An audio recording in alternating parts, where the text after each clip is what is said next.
Good evening to you all. Basically आज से जो चर्चा हम लोग शुरू करने जा रहे हैं वो इनिशियल कुछ लेक्चर हमारे बिहार स्पेसिफिक होंगे और एक ब्रॉडर पर्सपेक्टिव में टॉपिक जो हमने आइडेंटिफाई किया है वह Bihar growth and development challenges.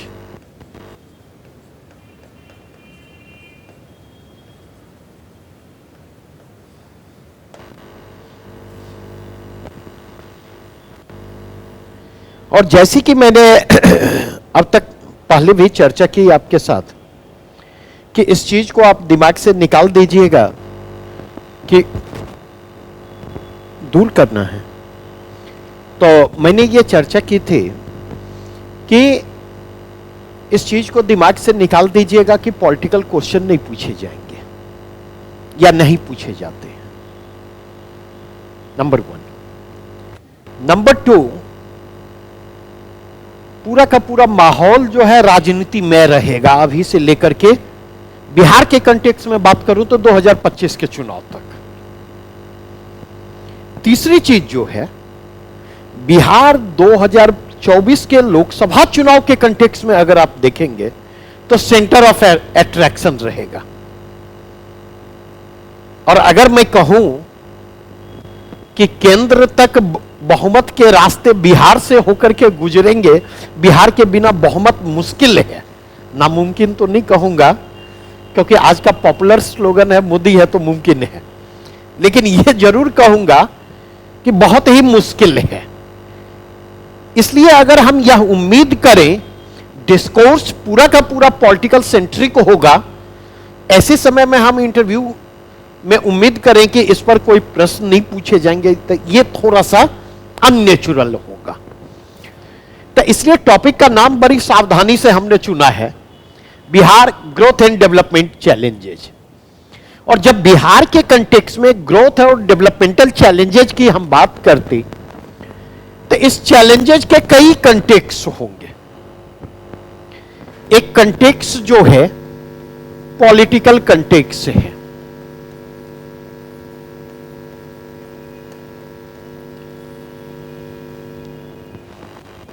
और हम इस चीज को ओवरलुक करते, लेकिन जब भी बिहार के ग्रोथ और डेवलपमेंट के डायनामिक्स को आप समझना चाहते, ग्रोथ एंड डेवलपमेंट के फ्रंट पर बिहार के बैकवर्डनेस को आप समझना चाहते, ग्रोथ और डेवलपमेंट के प्रोस्पेक्ट को आप समझना चाहते, तो बिना इस पॉलिटिकल कंटेक्स्ट के आप उसको नहीं समझ सकते। इस बात को ध्यान रखिएगा, कैसे यह आज हमारी चर्चा का विषय है। दूसरा कंटेक्स्ट जो है स्ट्रेट फॉरवर्ड में मूव करूंगा, ज्योग्राफिकल कंटेक्स्ट।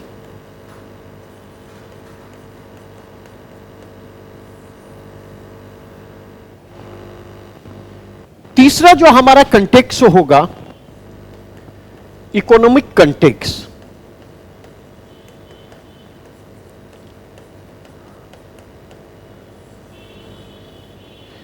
चौथा जो हमारा कंटेक्स्ट होगा वह चौथा हमारा होगा फेडरल कंटेक्स्ट।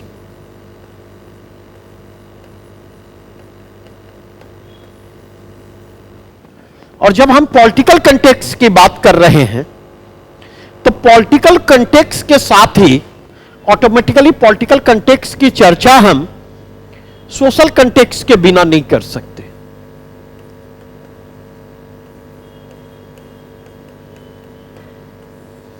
और जब सोशियो पॉलिटिकल कंटेक्स्ट की हम चर्चा करेंगे तो सोशियो पॉलिटिकल कंटेक्स्ट की चर्चा के क्रम में सोशल कल्चरल माइंडसेट जो है वो एक अहम पहलू है।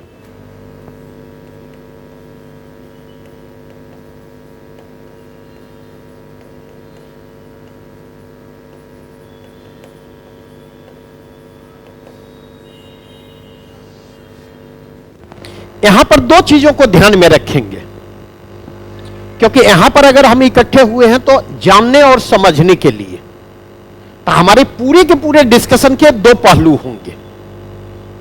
एक ब्रॉडर पर्सपेक्टिव के डेवलपमेंट के लिए मैं इस चिंता से यहां पर मुक्त रहूंगा कि आप इंटरव्यू दे रहे हैं और आपको इंटरव्यू में आंसर देना है। पूरा का पूरा डिस्कशन इससे मुक्त हमारा रहेगा। सेकेंड पार्ट जो हमारा होगा कि जैसा मैं बार बार कहता, तो वहां पर मैं आपको मौका दूंगा कि आप प्रश्न पूछें, उन प्रश्नों को मैं रिस्पॉन्ड करूंगा।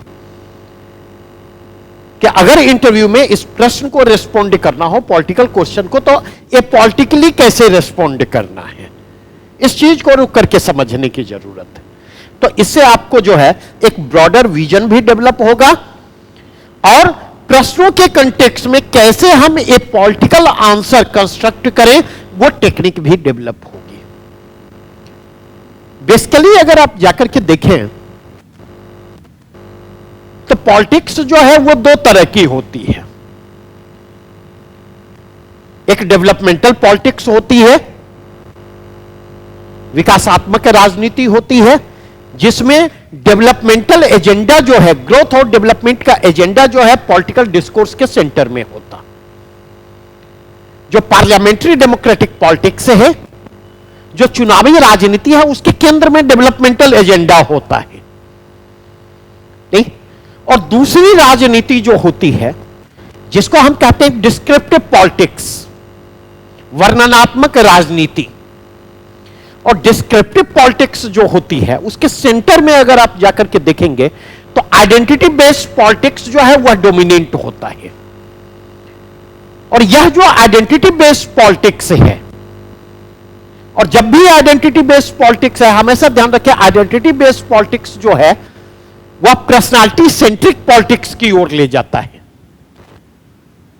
जो पहचान पर आधारित राजनीति होती है, तो पहचान पर आधारित राजनीति व्यक्तित्व केंद्रित राजनीति की ओर ले जाती है, व्यक्ति केंद्रित राजनीति की ओर ले जाती है। और ये दोनों मिलकर के जो इशू बेस्ड पॉलिटिक्स है, जो वैल्यू बेस्ड पॉलिटिक्स है, जो मोरल पॉलिटिक्स है, उसको साइडलाइन करने का काम करते हैं। इसको आप बिहार की राजनीति के कंटेक्स्ट में भी आप देख सकते हैं और इसको आप नेशनल पॉलिटिक्स के कंटेक्स्ट में भी देख सकते हैं। बिहार के कंटेक्स्ट में अगर आइडेंटिटी बेस्ड पॉलिटिक्स की बात करूं तो आइडेंटिटी बेस्ड पॉलिटिक्स की जड़ें कहीं ज्यादा गहरी आपको दिखाई पड़ेंगी। अगर एक लाइन में कहूं, बिहार अगर ग्रोथ और डेवलपमेंट, और हाथ चलाते रहिएगा क्योंकि पॉइंट वहीं से इमर्ज करेंगे, बिहार अगर ग्रोथ और डेवलपमेंट के फ्रंट पर पिछड़ा, क्योंकि अगर आप देखें मिड 1960s तक, उसके पहले तक अगर आप देखें ग्रोथ और डेवलपमेंट के फ्रंट पर बिहार देश के लीडिंग स्टेट्स में से एक था। लेकिन मिड 1960s के ऑनवर्ड अगर आप देखें तो बिहार ग्रोथ एंड डेवलपमेंट के फ्रंट पर पिछड़ता चला गया। और अगर 1990 के दशक के बाद 1960 के दशक के मध्य तक आते आते बिहार के जो है ग्रोथ और डेवलपमेंट के फ्रंट पर बिहार के स्लाइड करने या स्लिप करने की प्रक्रिया अगर तेज होती है, तो इसका कारण क्या है? पूरे देश में अगर आप जाकर के देखें तो पूरे देश में जाकर आप पाएंगे सोशलिस्ट पॉलिटिक्स का पॉलिटिकल इंपैक्ट जितना गहरा बिहार की राजनीति में रहा है, उतना गहरा इंपैक्ट जो है व्यावहारिक धरातल पर, उतना गहरा इंपैक्ट आपको सोशलिस्ट पॉलिटिक्स का किसी दूसरी जगह नहीं दिखाई पड़ेगा। नंबर 1। नंबर 2, अगर इस कंटेक्स्ट में जाकर देखें सोशलिस्ट पॉलिटिक्स ने क्या किया, अगर पॉलिटिक्स ऑफ सोशल जस्टिस की बात करें तो सोशलिस्ट पॉलिटिक्स ने पॉलिटिक्स ऑफ सोशल जस्टिस को सेंटर में रखा, नहीं? और अगर इस कंटेक्स्ट में देखें तो आप पाएंगे कि डॉक्टर लोहिया जो स्वातंत्रोत्तर समाजवादी राजनीति के एक महत्वपूर्ण प्रस्थान बिंदु रहे, अगर आप देखें तो डॉक्टर लोहिया ने जाति तोड़ो की बात की और एक स्लोगन भी डॉक्टर लोहिया ने दिया था। और वह स्लोगन क्या था? तो डॉक्टर लोहिया के द्वारा दिया गया वह स्लोगन था, जिसकी जितनी संख्या भारी उसकी उतनी हिस्सेदारी। यह स्लोगन ध्यान रखेंगे, क्योंकि यह स्लोगन आज की जो राजनीति है, आज की राजनीति के संदर्भ में यह स्लोगन एक बार फिर से रेलिवेंट होने जा रहा है। तो इसलिए हमको इस स्लोगन को रट जाना है, जिसकी जितनी संख्या भारी उसकी उतनी हिस्सेदारी। नहीं, और समाजवादी राजनीति अगर आप देखें तो समाजवादी राजनीति अगर किसी सोशल ग्रुप में सबसे अधिक प्रभावी दिखाई पड़ती है तो पिछड़ों के बीच। और इसलिए समाजवादी राजनीति को देखें तो उसने जिस पॉलिटिक्स ऑफ सोशल जस्टिस की बात की, उसके सेंटर में अगर आप जाकर के देखें तो पिछड़ों की राजनीति मौजूद दिखाई पड़ेगी। और अगर आप देखें 1967 से लेकर 1980 तक अगर आप देखें तो बिहार में आपको कई पिछड़े भी मुख्यमंत्री बनते दिखाई पड़ेंगे, ओबीसी कम्युनिटी के। कई दलित भी आपको मुख्यमंत्री बनते दिखाई पड़ेंगे, ईबीसी मुख्यमंत्री भी बनते दिखाई पड़ेंगे। इस चीज को ध्यान में रखें। नहीं, और अगर ऐसा संभव हो सका, यह फेनोमेनन जो है लार्जर स्केल पर, बिहार के बगल में यूपी है और बिहार का पॉलिटिकल सिनारियो और यूपी का पॉलिटिकल सिनारियो बहुत मिलता जुलता है, लेकिन यह सिचुएशन आपको यूपी में नहीं दिखाई पड़ेगा। इसका परिणाम यह होता, समाजवादी राजनीति के गहरे असर के कारण अगर आप जाकर के देखें तो बिहार की राजनीति जो होती है वह कहीं ज्यादा समावेशी होती है। बिहार इंक्लूसिव पॉलिटिक्स के मामले में, इंक्लूसिव डेमोक्रेटिक पॉलिटिक्स के मामले में बिहार देश के लीडिंग स्टेट के रूप में सामने आता 1989 के पहले, 1990 के पहले, जब 1990 में जब मंडल कमीशन की रिपोर्ट को लागू किया गया था, उसके पहले के परिदृश्य की बात मैं कर रहा हूं। एक कंटेक्स यह हुआ। दूसरा कंटेक्स अगर वहां पर जाकर के देखें तो समाजवादियों ने पिछड़ों की राजनीति की नहीं, और समाजवादी राजनीति व्यवहारिक धरातल पर बिहार में प्रभावी है नहीं, और उस समाजवादी राजनीति का दबाव यह है कि इवन कांग्रेस को अपने सवर्ण नेताओं को जो है साइड करते हुए मजबूरी में कई बार पिछड़ी जाति से आने वाले नेताओं को चीफ मिनिस्टर बनाना पड़ा। यह समाजवादी राजनीति का दबाव है।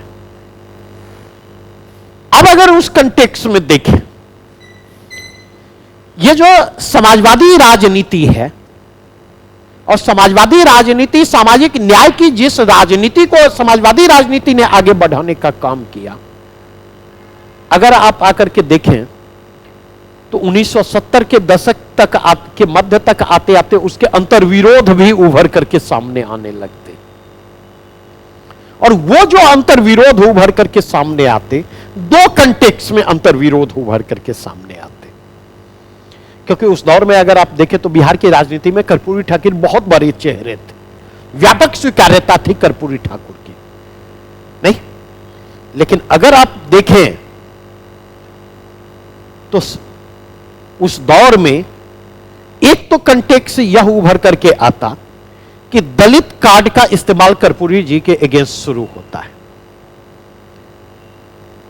ठीक है, दलितों को आगे करके जो है, और दलितों को समर्थन, दलित नेतृत्व को समर्थन प्रदान करते हुए सवर्ण पिछड़ों की राजनीति को जो है साइडलाइन करने की कोशिश करते हैं।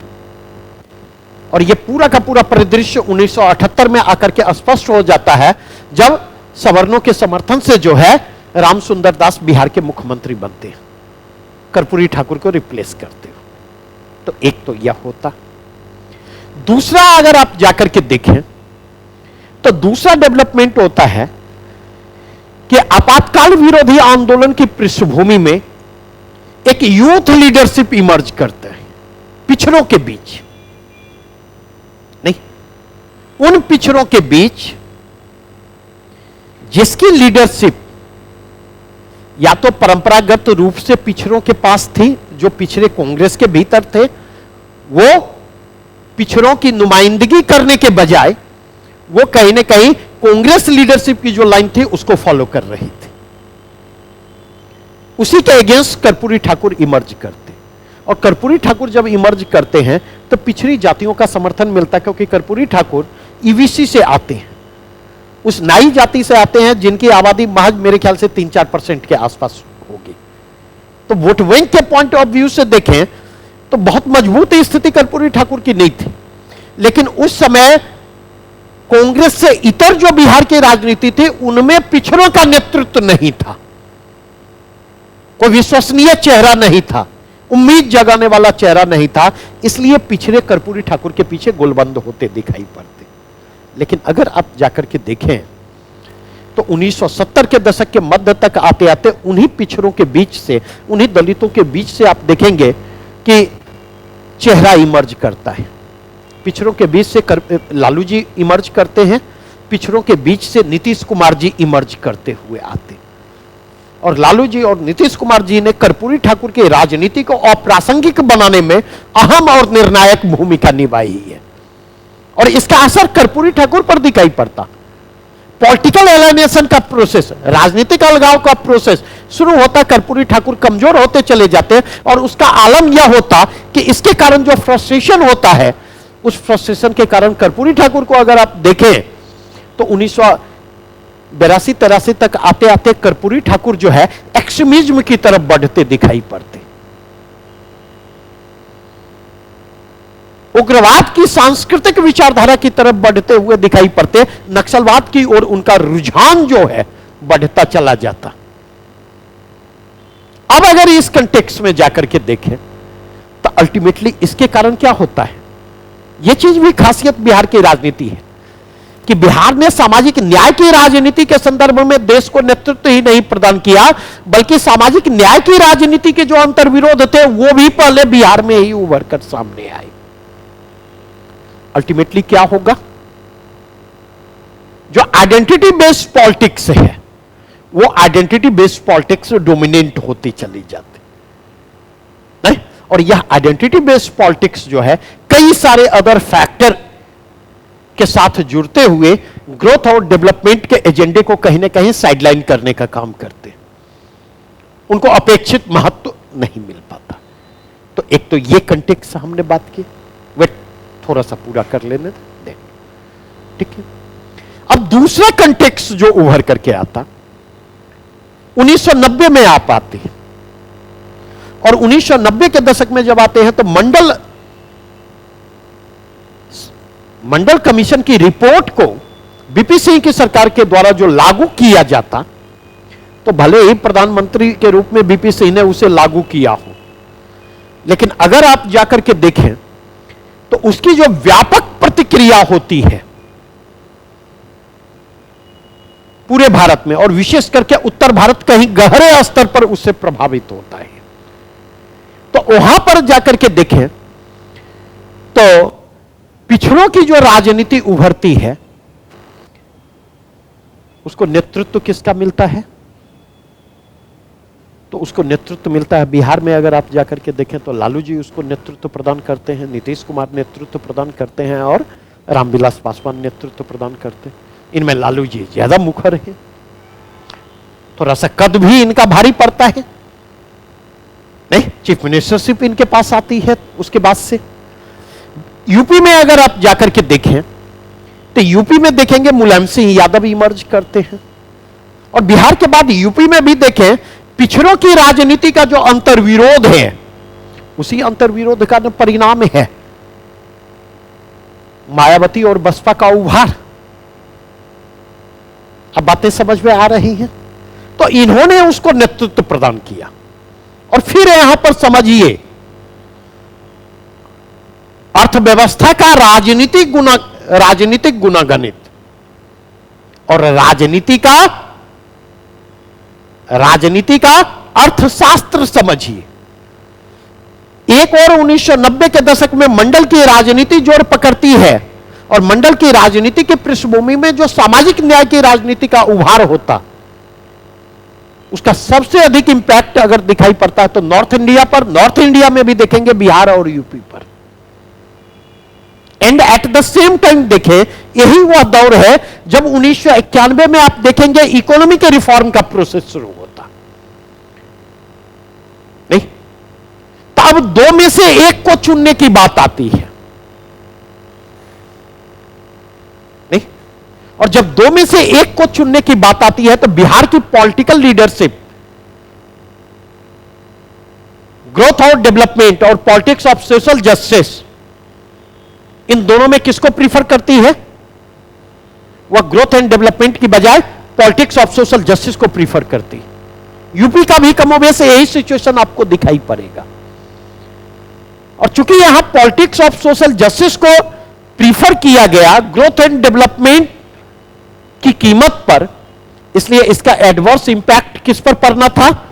ऑब्वियसली इसका एडवर्स इंपैक्ट जो है ग्रोथ एंड डेवलपमेंट के फ्रंट पर पड़ना था, और ग्रोथ एंड डेवलपमेंट के फ्रंट पर पड़ा।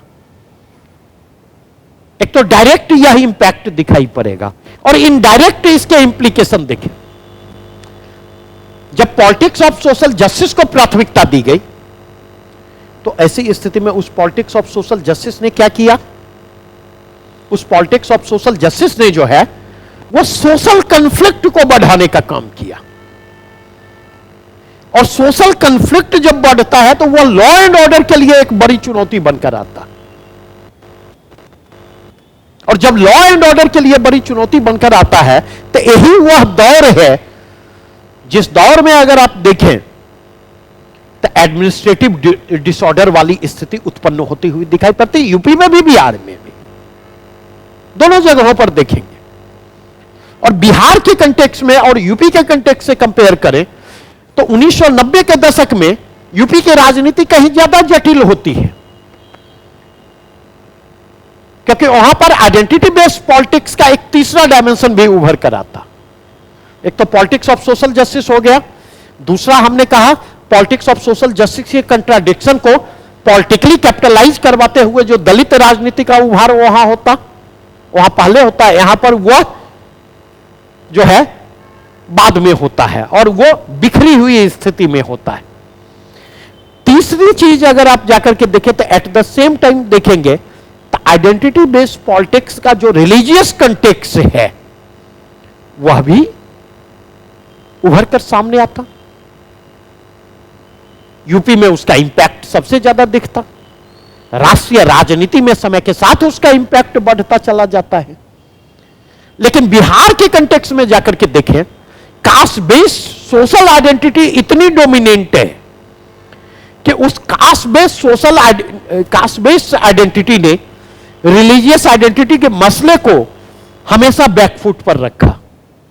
और अब तक अगर देखें, जबकि रिलीजियस बेस्ड पॉलिटिक्स का प्रेशर बिहार पर दिख रहा है, इंपैक्ट दिख रहा है, उसके बावजूद रिलीजियस आइडेंटिटी बेस्ड पॉलिटिक्स में इतना कॉन्फिडेंस नहीं आ पाया है कि वह जो है मेनस्ट्रीमिंग उसकी हो चुकी है।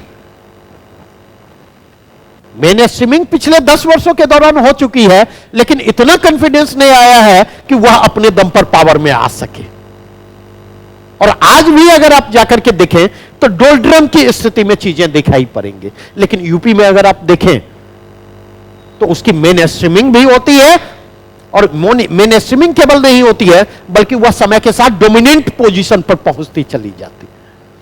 और डोमिनेंट इतनी डोमिनेंट होती है कि आज के कंटेक्स्ट में जाकर के देखें, नहीं मैं तो कोई पॉलिटिकल पंडित हूं नहीं, भविष्यवक्ता हूं नहीं, ज्योतिषी हूं नहीं, लेकिन आज के कंटेक्स्ट में देखें तो जो बातें की जा रही हैं कि हो सकता है यूपी में भाजपा को उससे ज्यादा सीटें मिले जितनी सीटें उसे 2019 में मिली थी। मिलेगी नहीं मिलेगी मैं उस पर नहीं जा रहा, लेकिन ऐसा कहा जा रहा है एक तबके के द्वारा। हो सकता है भाजपा 2014 के अपने प्रदर्शन को यूपी में रिपीट करे, ऐसा कहा जा रहा है। तो अब अगर इसके कंटेक्स्ट में जाकर के देखें, नहीं तो बड़ी आसानी से जो है जंगल राज शब्द का हम इस्तेमाल करते, फ्रेज का इस्तेमाल करते, सुप्रीम कोर्ट ने भी कई बार किया है। यूपी और बिहार के कंटेक्स्ट में।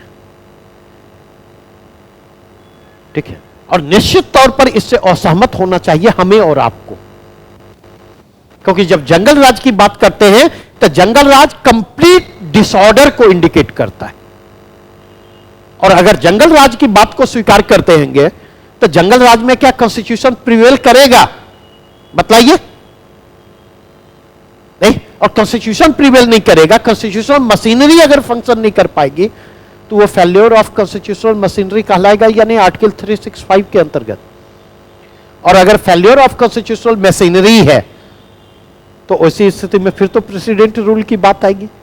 तो इसका मतलब हमको आपको यह एक्सेप्ट करना होगा नहीं कि कॉन्स्टिट्यूशनलिज्म एग्जिस्ट नहीं कर रहा है, ना तो स्टेट के स्तर पर ना सेंटर के स्तर पर।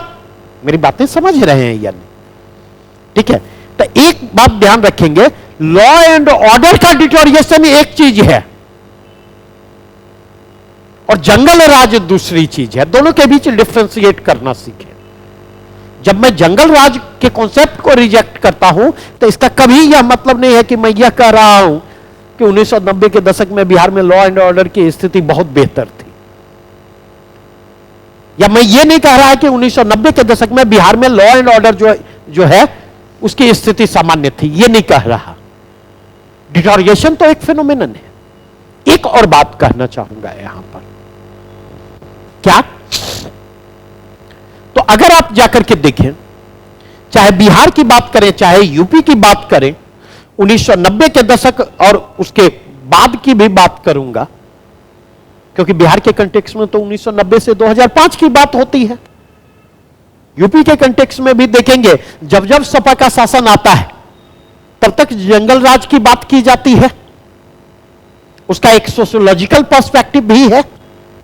क्या मैं उसकी ओर भी इशारा कर दूंगा, बस समझिए। अभी फिर आपको मौका दूंगा, आप प्रश्न करें और कैसे एक पॉलिटिकल तरीके से हमें रिप्लाई करना है, मैं रिप्लाई करूंगा। अब अगर आप जाकर के देखें, इस चीज को समझने की कोशिश करें कि बिहार और यूपी में लॉ एंड ऑर्डर में जो डिटोरिएशन की स्थिति दिखाई पड़ती है, तो लॉ एंड ऑर्डर का वह डिटोरिएशन एडमिनिस्ट्रेटिव प्रॉब्लम तो है ही, प्रशासनिक समस्या तो है ही, एडमिनिस्ट्रेटिव कमिटमेंट के अभाव को तो दर्शाता ही है, उसको डिनाई नहीं किया जा सकता, उसको रिजेक्ट नहीं किया जा सकता। लेकिन वे जो लोग लॉ एंड ऑर्डर के इस डिटोरिएशन को केवल लैक ऑफ एडमिनिस्ट्रेटिव कमिटमेंट के रूप में देखते हैं, प्रशासनिक प्रतिबद्धता के अभाव वाले नजरिए से देखते हैं, वे चूक कर रहे हैं। लॉ एंड ऑर्डर का डिटोरिएशन जो है सोशियो पॉलिटिकल इकोनॉमिक फिनोमेनन के रूप में सामने आता है। कैसे सोशियो पॉलिटिकल इकोनॉमिक फिनोमेनन के रूप में सामने आता? तो सोशल फिनोमेनन, अगर एक जाति जो वर्चस्व की स्थिति में है, डोमिनेटिंग पोजीशन पर है, वह अपने डोमिनेंस को छोड़ने के लिए तैयार नहीं है, और अब दूसरी जातियां या दूसरे सामाजिक समूह ऐसे इमर्ज कर रहे हैं जिनका कॉन्फिडेंस बढ़ रहा है, वो किसी भी कीमत पर डोमिनेंस को स्वीकार करने के लिए तैयार नहीं है, तो ये तो कॉन्फ्लिक्ट होगा ही होगा। ऐसा है कॉन्फ्लिक्ट ना हो? कॉन्फ्लिक्ट तो होना ही होना है, और कॉन्फ्लिक्ट होगा तो उसका असर जो है लॉ एंड ऑर्डर पर पड़ेगा या नहीं। और ऐसे कॉन्फ्लिक्ट को आप पॉजिटिवली देखते हैं या निगेटिवली? कम से कम मैं अपने फ्रंट पर कह सकता कि मैं ऐसे कॉन्फ्लिक्ट को पॉजिटिवली देखता हूं। अगर इस कॉन्फ्लिक्ट से बचने की कीमत मार्जिनलाइज सेक्शन को चुकानी पड़े तो मैं कहूंगा ऐसे कॉन्फ्लिक्ट होने चाहिए, क्योंकि ऐसे कॉन्फ्लिक्ट के बिना सोशल इंक्लूजन संभव नहीं है, इकोनॉमिक इंक्लूजन संभव नहीं है, पॉलिटिकल इंक्लूजन संभव नहीं है। इस चीज को समझे। तो सोशल फिनोमेनन हो गया। अब इकोनॉमिक फिनोमेनन देखें।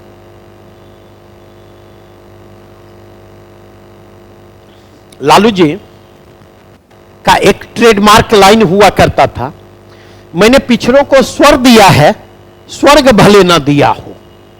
यह ट्रेडमार्क लाइन उनका होता था। तो जब लालू जी कहते हैं कि मैंने पिछड़ों को स्वर्ग दिया है, स्वर्ग भले न दिया हो, नहीं, तो राजद के 15 साल शासन के 15 साल जो रहे, यह शासन के उन 15 सालों की उपलब्धियां भी हैं और शासन के उन 15 सालों की विफलता भी है। स्वर देना, उनकी आशाओं, उनकी अपेक्षाओं, उनकी आकांक्षाओं को बल प्रदान करना, उनमें आत्मसम्मान बोध जारी करना, यह जो है लालू जी के नेतृत्व में राजद के 15 साल की उपलब्धि है, डिनाई नहीं किया जा सकता। सपना देखना सिखाया पिछड़ी जातियों को, इससे डिनाई नहीं किया जा सकता। नहीं, लेकिन आपने आकांक्षाएं पैदा कर दी, आपने अपेक्षाएं पैदा कर दी, उनको एस्पायरिंग बनाया, उनके अंदर होप क्रिएट किया। अब उन सपनों को पूरा करने के लिए जो इकोनॉमिक एनवायरनमेंट क्रिएट करना था, जो आर्थिक वातावरण सृजित करना था, और जो इकोनॉमिक एनवायरनमेंट क्रिएट करते हुए इकोनॉमिक अपॉर्चुनिटी क्रिएट करनी थी, दो ही विकल्प थे ना, क्योंकि उस समय के सिनारियो में लिमिटेड अपॉर्चुनिटी थी, नहीं, और लिमिटेड अपॉर्चुनिटी अगर थी तो या तो नई अपॉर्चुनिटी क्रिएट करते हुए इनके लिए स्पेस क्रिएट किया जाए, या फिर नई अपॉर्चुनिटी क्रिएट नहीं हो रही है तो उसी लिमिटेड अपॉर्चुनिटी के लिए ना मारामारी होगी। आज अगर आप जाकर के देखें, मैं नहीं कह सकता आपने पढ़ा नहीं पढ़ा, आपने नोटिस किया या नहीं किया, SY Qureshi, ex chief election commissioner, उन्होंने विमेन रिजर्वेशन बिल को लेकर के क्या कमेंट किया है। उन्होंने विमेन रिजर्वेशन बिल के कंटेक्स्ट में दो बातें की। पहली बात उन्होंने यह कही कि विमेन रिजर्वेशन बिल को अगर सेंसस और परिसीमन से जोड़ा गया है तो कहीं ना कहीं इसके पीछे एक विजन है, उस पर भी अलग से चर्चा करूंगा। और वह विजन क्या है? कहीं ना कहीं केंद्र सरकार, क्योंकि नए संसद में एंट्री हो चुकी है, तो केंद्र सरकार जो है वह कहीं ना कहीं जो है लोकसभा और राज्यसभा नहीं, उनके सदस्यों की संख्या को विस्तार देना चाहती है। ठीक है, विस्तार देना चाहेगी तो पॉलिटिकल अपॉर्चुनिटी का विस्तार होगा, और पॉलिटिकल अपॉर्चुनिटी का विस्तार होगा तो 1/3 रिजर्वेशन अगर एग्जिस्टिंग लोकसभा पर लागू होता तो निश्चित तौर पर वह कई लोगों को अपॉर्चुनिटी से वंचित करता, और अगर पॉलिटिकल अपॉर्चुनिटी का विस्तार हो रहा है तो न्यू अपॉर्चुनिटी क्रिएट हो रही है तो वो इधर के प्रेशर को कम करेगा और उस न्यू अपॉर्चुनिटी के माध्यम से वह एक बैलेंस स्थापित करने का काम करेगा। अब बातें समझ में आई? ठीक है। दूसरा इसका अपना एक पॉलिटिकल कैलकुलेशन भी है, तो अभी उस पॉलिटिकल कैलकुलेशन पर नहीं जाऊंगा, वो तब चर्चा करूंगा जब वुमेन रिजर्वेशन पर चर्चा होगी, सेंटर से पंचायती राज से लेकर के सेंटर तक, वो एक अलग मसला है। यहां पर मैं जो बतलाना चाहता, नहीं, स्वर्ग दे पाने में जो विफलता रही उसके दो महत्वपूर्ण कारण रहे। ग्रोथ एंड डेवलपमेंट को इग्नोर करना, इकोनॉमिक ग्रोथ एंड डेवलपमेंट की तुलना पॉलिटिक्स ऑफ सोशल जस्टिस को प्राथमिकता देना, और यह पॉलिटिक्स ऑफ सोशल जस्टिस अपने आप में जो है ग्रोथ कंस्ट्रेंट के रूप में इमर्ज करता है, नहीं, और यहीं से एक तीसरा बिंदु भी शुरू होता, तीसरा बिंदु भी इमर्ज करता। 1990 से लेकर अब तक कितने साल हो गए? करीब करीब 34 साल हुए। इन 34 वर्षों के दौरान आप जाकर के देखें कितने साल रहे हैं जब केंद्र और राज्य में एक ही दल या एक ही गठबंधन की सरकार बिहार में रही है, और कितने साल ऐसे रहे हैं नहीं जब केंद्र में एक गठबंधन की सरकार है और राज्य में दूसरे गठबंधन की सरकार है। तो इस पॉलिटिकल डिफरेंसेस का भी तो डेवलपमेंटल इंप्लीकेशन होगा, ग्रोथ के संदर्भ में इंप्लीकेशन होगा, और है। इतनी बातें स्पष्ट हुई। अब अगर इस कंटेक्स्ट में देखें, बिहार के कंटेक्स्ट में जाकर के देखें, तो बिहार में जो पॉलिटिक्स ऑफ सोशल जस्टिस है, उनको रिडिफाइन करने का श्रेय नीतीश कुमार जी को जाता है। अनडाउटेडली, आप हम पसंद करें हम ना पसंद करें, बात उसकी नहीं है। कैसे उन्होंने रिडिफाइन किया, और अगर इस चीज को समझेंगे तो आज का जो नेशनल पॉलिटिकल सिनेरियो है उसको भी समझ पाना आपके लिए आसान होगा। आप अगर देखें तो पॉलिटिक्स ऑफ सोशल जस्टिस के जो कंट्राडिक्शन थे, उस कंट्राडिक्शन को पॉलिटिकली कैपिटलाइज करवाए बिना ना तो लालू जी को कमजोर किया जा सकता था, ना अपनी स्थिति को मजबूत किया जा सकता था। नहीं, तो अगर इसके कंटेक्स्ट में जाकर के देखें तो जदयू ने क्या किया, नीतीश जी ने क्या किया, तो नीतीश जी ने जो है मुख्यमंत्री बनते ही पहला काम किया, ओबीसी कोटा के अंदर क्लासिफिकेशन शुरू किया। नहीं, ओबीसी और ईबीसी, नहीं, और 27.5% को क्या किया, दो जगह, नंबर 1। नंबर 2, दूसरा काम उन्होंने क्या किया, तो ये जो क्लासिफिकेशन किया, सब कैटेगराइजेशन किया, नहीं, और इसलिए आज भी अगर देखें तो ईबीसी वोट बैंक का रुझान किसकी तरफ होता, नीतीश जी की तरफ होता, इतनी बुरी से बुरी स्थिति के बावजूद। दूसरा काम उन्होंने क्या किया, दलित राजनीति के जो अंतर्विरोध थे, उस अंतर्विरोध को उन्होंने कैपिटलाइज करवाया। नहीं, दलितों के क्लासिफिकेशन के जरिए, और दलितों के भीतर महादलित की संकल्पना को इंट्रोड्यूस उन्होंने किया। और अगर आप जाकर के देखें तो कुल मिलाकर के मेरे ख्याल से 22 या 23 महादलित जातियां थी। पहली बार जब महादलित के कॉन्सेप्ट को लाया गया तो 18 जातियों को महादलित की श्रेणी में कैटेगराइज किया गया। बाद में देखें तो एक पासवान दुसाध को छोड़ करके शेष सारे को महादलित की कैटेगरी में कैटेगराइज कर दिया गया। यहां भी तो रीडेफिनेशन हो रहा है।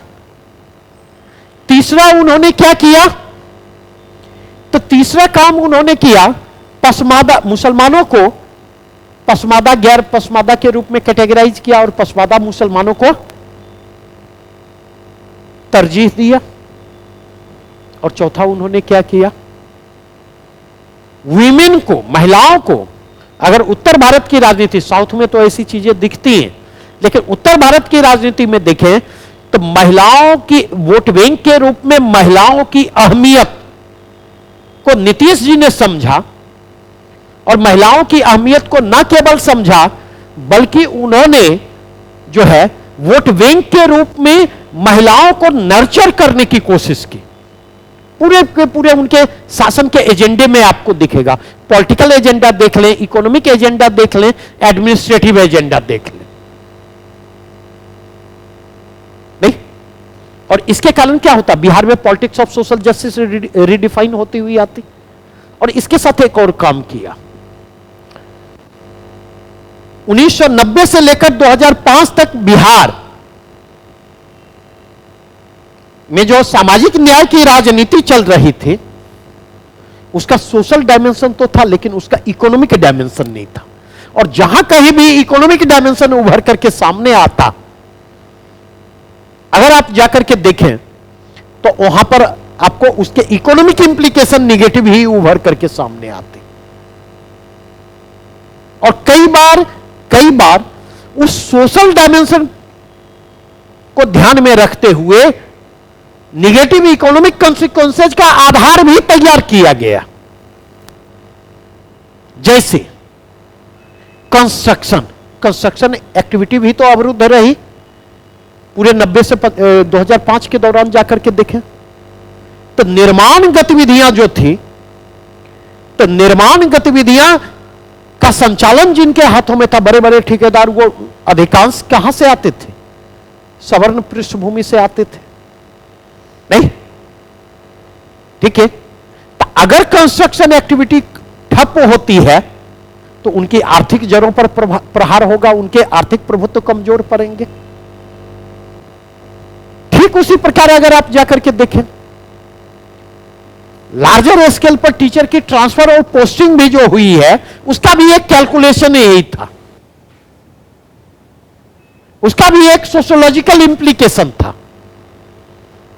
नहीं, लेकिन नीतीश जी को इस बात का श्रेय देंगे हम कि उन्होंने पॉलिटिक्स ऑफ सोशल जस्टिस को रिडिफाइन करते हुए लालू जी की पॉलिटिक्स ऑफ सोशल जस्टिस को इकोनॉमिक ग्रोथ से जोड़ा। यहां पर एक चीज मैं स्पष्ट कर दूं, एक दो चीजें, ना तो मेरी नजरों में लालू जी विलेन हैं, ना ही नीतीश जी हीरो हैं। दूसरी चीज, हो सकता है आप लालू जी नीतीश जी को एक दूसरे के विरोधी के रूप में देख रहे हो, लेकिन मैं जिस विजन के साथ काम कर रहा हूं, उस विजन में नीतीश जी कंप्लीमेंट करते हैं लालू जी को। जहां पर जाकर के लालू जी के का पॉलिटिक्स ऑफ सोशल जस्टिस ठहराव की ओर बढ़ता दिखाई पड़ता है, वहां से Nitish ji politics of social justice को पिक करते हैं, उसके कंट्राडिक्शन के कंटेक्स्ट में उसको रिडिफाइन करते और पॉलिटिक्स ऑफ सोशल जस्टिस को इकोनॉमिक ग्रोथ से जोड़ने की कोशिश करते। और तीसरा, पॉलिटिक्स ऑफ सोशल जस्टिस को जेंडर से जोड़ने की कोशिश करते। ये तीन क्रेडिट तो देना होगा। अब अगर इस कंटेक्स्ट में जाकर के देखें, अब क्या पाएंगे आप? अब आप पाएंगे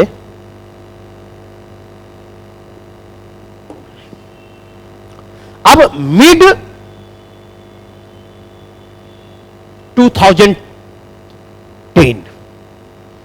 2010 का जो डिकेड है, 2010 का दशक जो है, उसके मध्य तक आते आते देखें फिर एक बार से पॉलिटिक्स ऑफ सोशल जस्टिस जो है उसका कंट्राडिक्शन जोर पकड़ता है। और पॉलिटिक्स ऑफ सोशल जस्टिस का कंट्राडिक्शन जो जोर पकड़ता था, क्या होता? नहीं पता चला मांझी की राजनीति करते हुए जो है जीतनराम मांझी सामने आते, नहीं कुर्मी और कोरी के जो अंतर्विरोध हैं, उन अंतर्विरोधों को पॉलिटिकली कैपिटलाइज करवाने की कोशिश उपेंद्र कुशवाहा के द्वारा की जाती है, रालोसपा। ठीक उसी प्रकार अगर आप जाकर के देखें तो मुकेश साहनी है जो उस अंतर्विरोध को कैपिटलाइज करवाने के लिए सामने आते। अगेन देखें, ऑलरेडी लोजपा तो पहले से मौजूद है एक धारा के रूप में। नहीं मतलब आप अगर देखें तो पॉलिटिक्स ऑफ सोशल जस्टिस का कुनबा जो है बिहार में बिखराव की ओर अग्रसर दिखाई पड़ेगा। और चूंकि यह बिखराव की ओर अग्रसर है, यह इररिलेवेंट नहीं है। हो सकता है अकेले दम पर वह बहुत कुछ करने की स्थिति में नहीं हो, नहीं, लेकिन मोटा मोटी लेकर के चले 3%, 4%, 3 से लेकर के 6% का वोट बैंक इन सब के पास है। इनफैक्ट 2 से 6 की बात करें तो यह जिस अलायंसेज के साथ जुड़ेगा, उस अलायंसेज का पॉलिटिकल प्रोस्पेक्ट देख ले, बढ़ेगा या घटेगा? नहीं। तो अगर इस कंटेक्स्ट में आप आकर के देखें तो आज भी बिहार की राजनीति में देखेंगे आइडेंटिटी बेस्ड पॉलिटिक्स क्या है। आज भी बिहार की राजनीति में आइडेंटिटी बेस्ड पॉलिटिक्स डोमिनेंट है, नंबर 1। नंबर 2, आज भी बिहार की राजनीति में देखें पर्सनालिटी सेंट्रिक पॉलिटिक्स डोमिनेंट है। और इन दोनों चीजों के कारण अगर आप देखें तो आज क्या आप देख रहे हैं, आज भी अगर बिहार के कंटेक्स्ट में देखें तो ग्रोथ और डेवलपमेंट जो है पॉलिटिकल प्रायोरिटी में, पॉलिटिकल इलेक्शन एजेंडे में ग्रोथ और डेवलपमेंट कहीं पर एग्जिस्ट नहीं कर रहा है। कम से कम मैं तो नहीं देख रहा। ग्रोथ एंड डेवलपमेंट का मुद्दा हमारे आपके वोटिंग बिहेवियर को प्रभावित करता नहीं दिखाई पड़ रहा, हमारे आपके राजनीतिक व्यवहार को प्रभावित करता नहीं दिखाई पड़ रहा।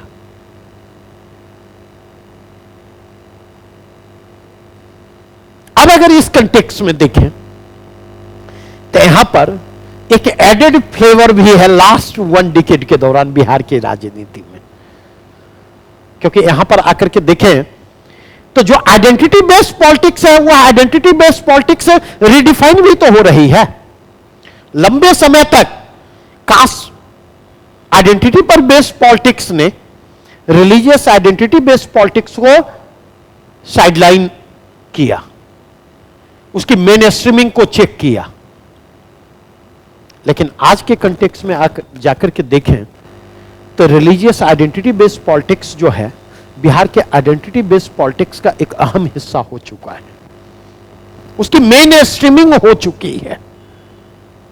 और अगर उसकी मेन स्ट्रीमिंग हो चुकी है, यहां पर एक बिंदु और मैं मिस कर गया, और वह बिंदु है कि जब आइडेंटिटी बेस्ड पॉलिटिक्स की आप बात कर रहे हैं तो बिहार में ओवैसी की भी एंट्री हो चुकी है,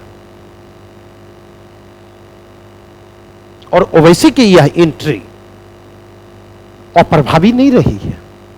यह बात अलग है कि उन सांसदों को राजद ने अपने में मिला लिया, लेकिन यह उसके प्रोस्पेक्ट की ओर तो इशारा कर रहा है। और हमेशा ध्यान रखें, यह प्रोस्पेक्ट खत्म नहीं होने वाला है, क्योंकि जो वर्तमान दौर की राजनीति है, so called secular political party जो है, तथाकथित धर्मनिरपेक्षता की राजनीति करने वाले जो राजनीतिक दल हैं, भाजपा ही मुसलमानों को टिकट नहीं दे रही, बात यह नहीं है, तथाकथित धर्मनिरपेक्ष दल भी मुसलमानों को टिकट देने से परहेज कर रहे हैं। और अगर ये परहेज करेंगे तो उसका रिएक्शन तो होगा ही होगा देर सबेर, और अगर उसका वह रिएक्शन होता है तो वह रिएक्शन ओवैसी जैसी लीडरशिप के लिए स्पेस क्रिएट करेगा नहीं। तो अगर इस कंटेक्स्ट और ओवैसी जैसों के लिए अगर स्पेस क्रिएट होगा तो हिंदुत्ववादी राजनीति को उससे और ज्यादा मजबूती मिलेगी एक्शन रिएक्शन के मोड में नहीं। तो अगर इस पूरे के पूरे कंटेक्स्ट में आप जाकर के देखें, ये जो बिहार का पॉलिटिकल कल्चरल सिनारियो है, और इस पॉलिटिकल कल्चरल सिनारियो का संबंध इस सोशल कल्चरल माइंडसेट से जुड़ता है। हमारे लिए हमारी जातिगत पहचान सबसे अधिक मायने रखती। उस जातिगत पहचान के लिए गालियां चाहे हम जितनी दे लें, लेकिन उस जातिगत पहचान से हम समझौता करने के लिए तैयार नहीं है नहीं। तो अगर यह सिचुएशन है तो इस सोशल कल्चरल माइंडसेट में बदलाव के बिना,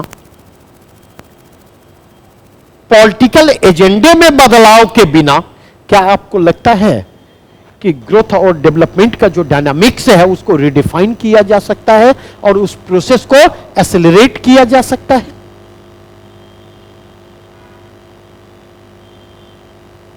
नहीं। जाकर के देखें, देश के अदर राज्य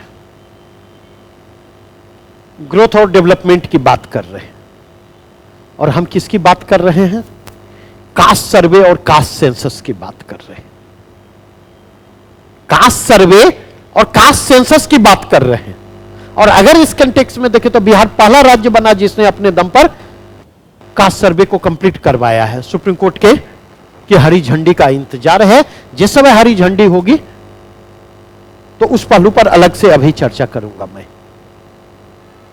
तो क्या आपको नहीं लगता कि बिहार की पॉलिटिकल प्रायोरिटी जो है, उस पॉलिटिकल प्रायोरिटी में आइडेंटिटी बेस्ड पॉलिटिक्स के लिए कितना स्पेस है, ग्रोथ और डेवलपमेंटल पॉलिटिक्स के लिए कितना स्पेस है? और ये चीज दिमाग से निकाल दीजिएगा।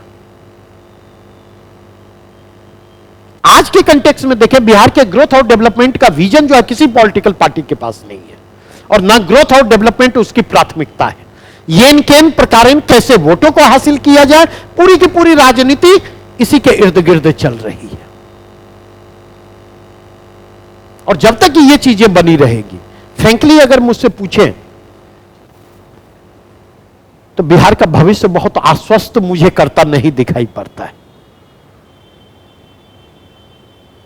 क्योंकि न्यू जनरेशन के पॉलिटिशियन भी जो इमर्ज कर रहे हैं, उनकी भी राजनीति की शैली पुरानी जनरेशन वाली ही है। समस्या यहां पर है, चाहे वो चिराग पासवान हो, चाहे वो तेजस्वी यादव हो, चाहे और भी कोई इमर्ज कर रहे हैं। नहीं, बीजेपी की लीडरशिप को भी देखें तो वो भी उसी आइडेंटिटी बेस्ड पॉलिटिक्स को नर्चर कर रही है और उस आइडेंटिटी बेस्ड पॉलिटिक्स को एग्रेसिवली आगे बढ़ाने का प्रयास किया जा रहा है। और यहां पर ध्यान रखें, इस इक्वेशन को समझ लें, फिर मैं कास्ट सेंसस के कंटेक्स्ट में लौटूंगा। आज अगर आप जाकर के देखें, भाजपा की राजनीति की बात करें,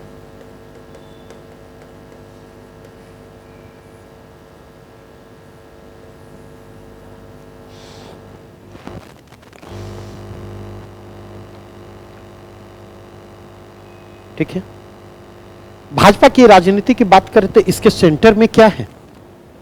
गौर कीजिएगा, पूरी की पूरी भाजपा की राजनीति गाइडेड है दो चीजों से। नंबर 1,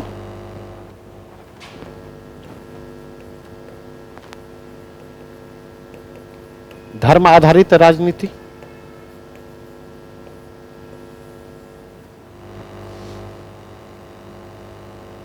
हिंदुत्व पॉलिटिक्स जो है, देखिए ना, मौका दिया उधर स्टालिन ने और इधर हमारे माननीय शिक्षा मंत्री जी ने। नहीं, केवल मंत्री भी होते तो काम चल सकता था। मंत्री भी कैसे हैं?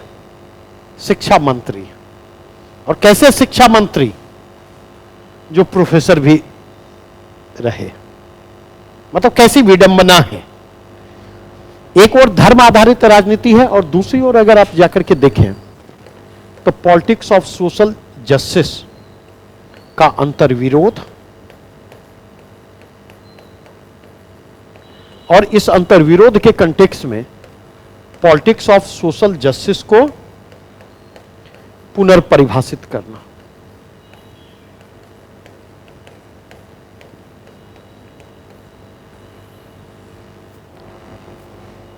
देखिए, इतनी बात तो मैं कह सकता हूं कि ये जो 2000 लोकसभा चुनाव 2024 से,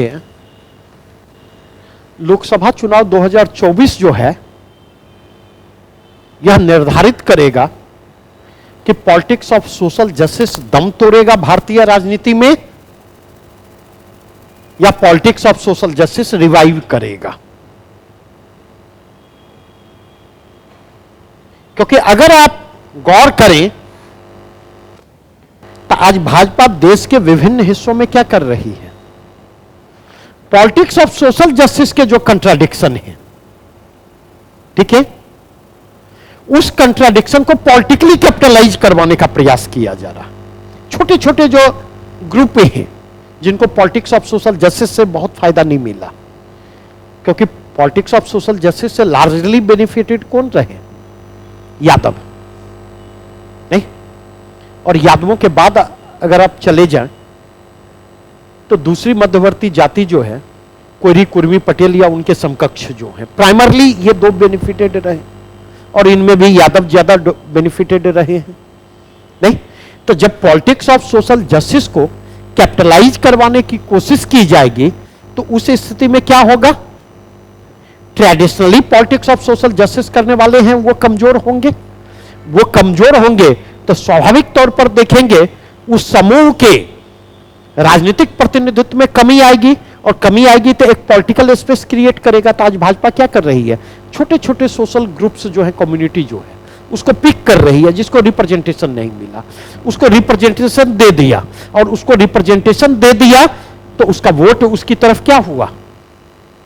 हर जगह देखे ऐसे ग्रुप्स को पकड़ा जा रहा है, और थोड़ा थोड़ा वोट का जुड़ना वह लार्जर इंपैक्ट क्रिएट करने की स्थिति में है।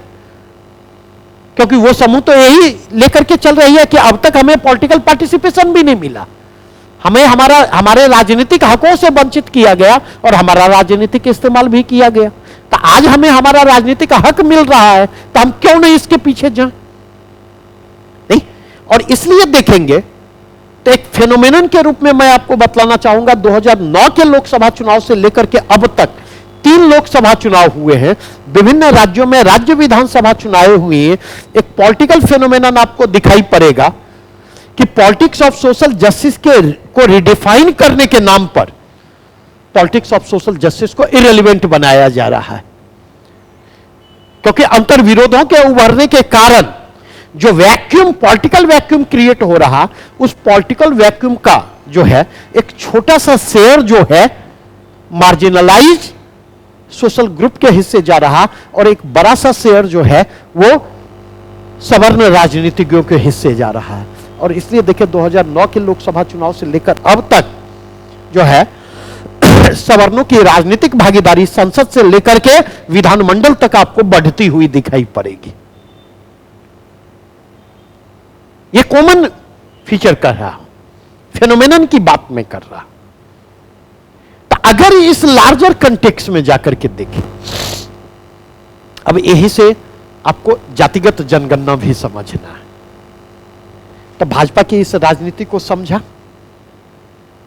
क्योंकि अगर आप जाकर के देखें तो आज के डेट में ओबीसी वोट का बड़ा हिस्सा भाजपा के हिस्से गया है। 2019 के लोकसभा चुनाव में 44% ओबीसी मतदाताओं ने भाजपा के पक्ष में मतदान किया है, 44%, जो कि अगर आंकड़ों के कंटेक्स्ट में बात करूं, मैं एक आलेख डाल दूंगा ग्रुप में, ठीक है, उसको एक बार जरूर पढ़ जाइएगा।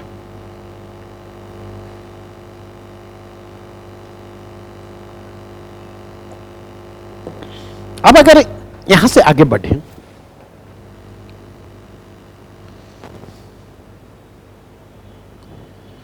यहीं से आता हूं, ये मुझे बतलाइए भाजपा जो है जातिगत जनगणना के पक्ष में है या विपक्ष में?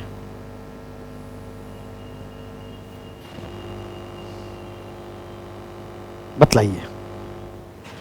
भाजपा जातिगत जनगणना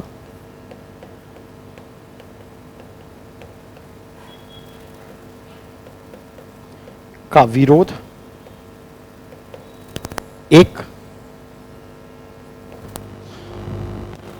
विरोध भी कर रही है, और एट द सेम टाइम अगर देखें तो विरोध करती हुई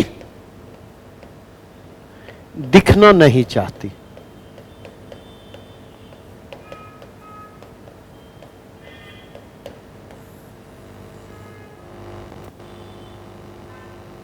क्या बात समझ में आ रही है? ये डिलेमा है या नहीं भाजपा की?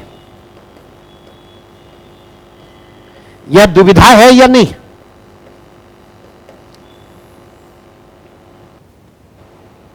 क्यों? इस इक्वेशन को समझे और तब इसके पैरेलल जो है ऑपोजिशन की राजनीति को देखें, और फिर हम कास्ट सेंसस और कास्ट सर्वे पर आएंगे। अब अगर देखें यहां पर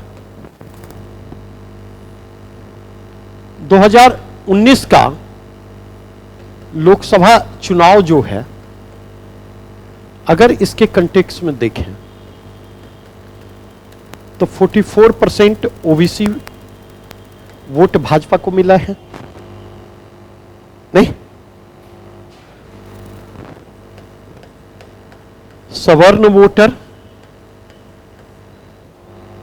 नहीं, मोटा मोटी सवर्ण वोटरों में देखेंगे तो भाजपा की ओर रुझान क्या है? करीब करीब 3/4, 3/4 से अधिक।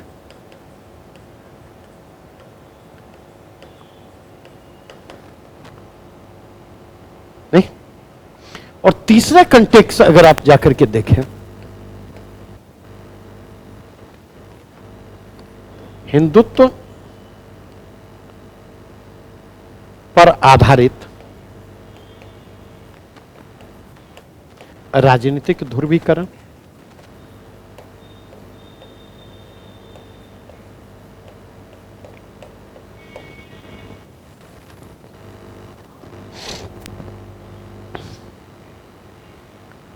अगर भाजपा खुलकर के जातिगत मत जनगणना का विरोध करती है,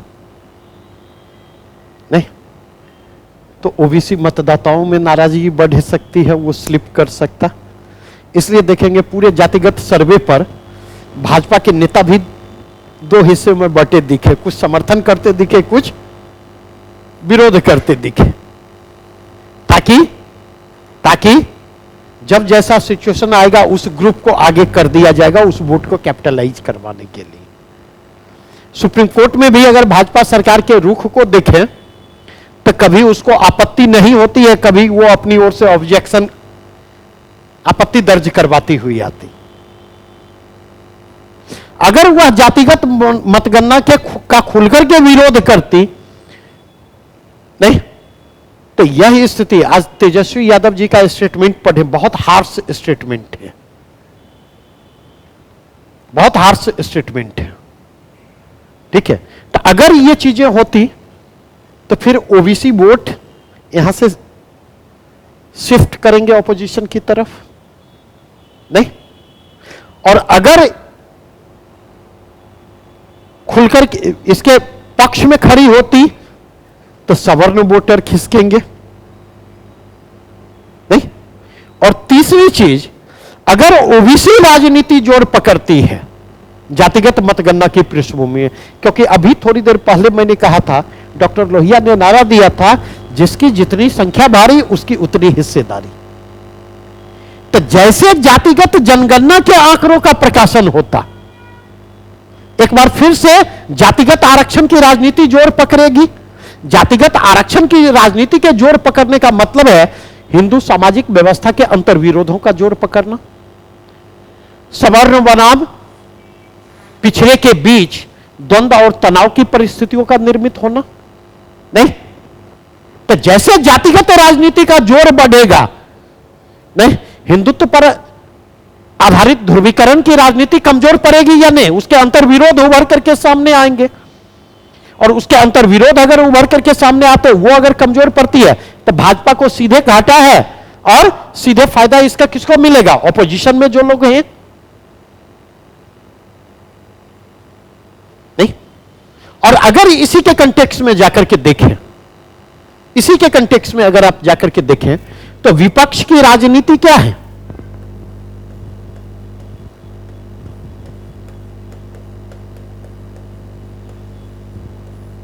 अगर विपक्ष की राजनीति के केंद्र में देखें तो डीएम की बात है। डीएम का मतलब D stands for Dalit and M stands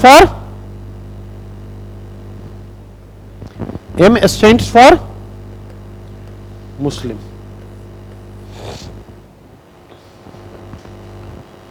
नहीं। और अगर देखें तो ऑपोजिशन अब कास्ट सेंसस के पक्ष में ओबीसी को फोकस कर रहा है, और इसके आलोक में वह किसकी बात कर रहा है? कास्ट सेंसस की बात कर रहा है, कांग्रेस जैसे दल भी नहीं। अब अगर गौर करें, यहां पर इनकी आबादी करीब करीब 14% है, मुसलमानों की आबादी करीब करीब 14-15% के आसपास है, नहीं। और ये जो 14-15% आबादी है, नहीं, दलितों की आबादी लगभग कितनी है?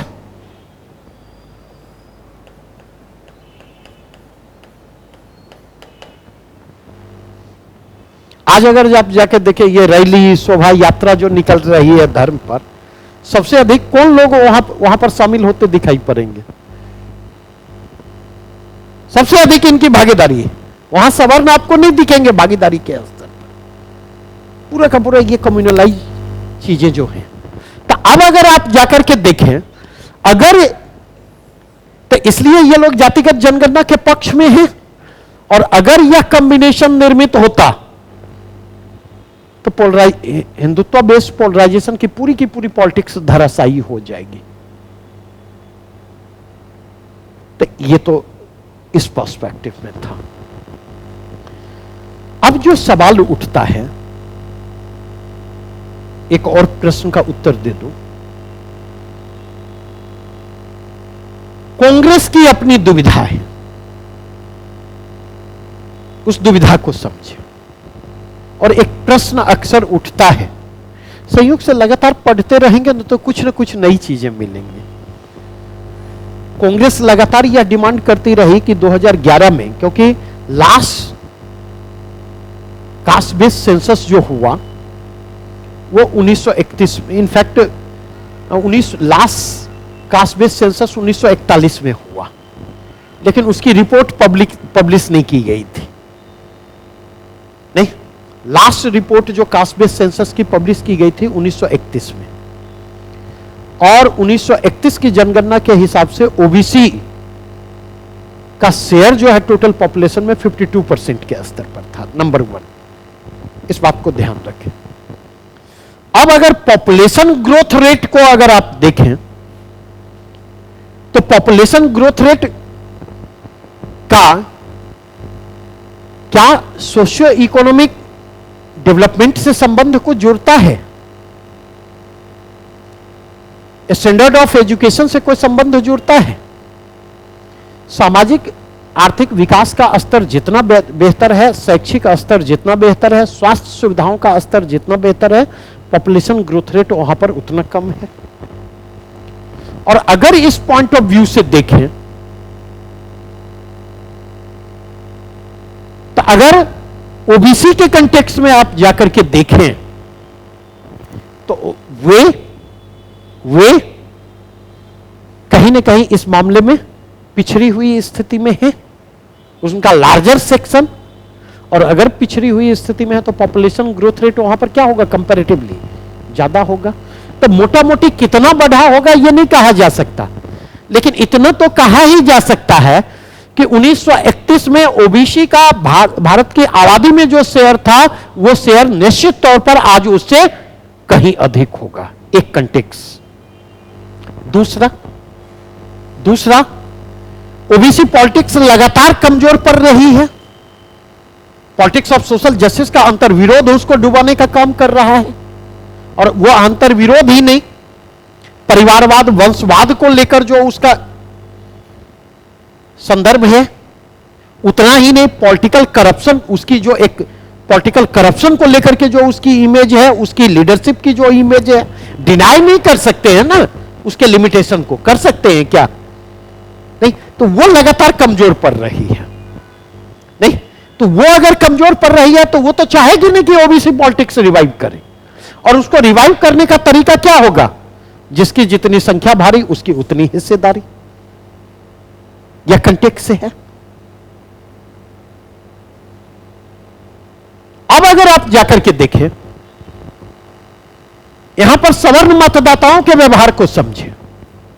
सवर्ण मतदाताओं के व्यवहार को समझेंगे तो सवर्ण मतदाता जो कल कांग्रेस के वोट बैंक थे, ठीक है, जब मंडल आंदोलन होता है तो कांग्रेस वहां पर चुप्पी साध लेती, तो दो कारणों से वो बीजेपी की तरफ शिफ्ट करती।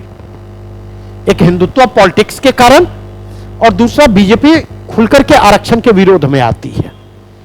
ये दो चीजें सवर्णों को बीजेपी से जोड़ती।